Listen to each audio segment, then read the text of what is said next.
So here I am with my First Alert Smoke Detector.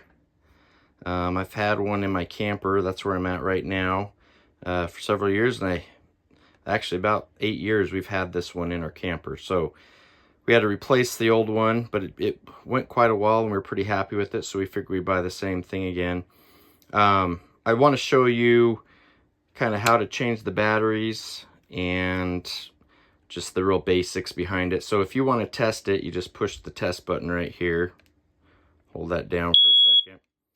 You can hear a nice loud beep. It means it's functioning, working well. And then I don't see a lot of people talking about this, but to get into the back, it is a little bit tricky, nothing major, but right in there you can see where your battery is. So if you just get a little screwdriver, something like this, doesn't have to be a screwdriver, but even some keys would probably work. But you see these little clips right here, you just push those down, just like, let me try and use both hands here, just like this.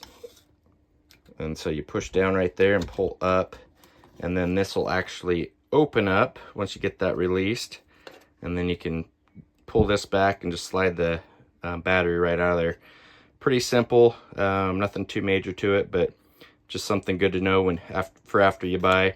You want to make sure that the batteries, are obviously always working. As you can see, I just closed it real easy and it just snapped right in place. The install really easy. Like I said, I've been pretty happy with it, and so that's why I bought another one.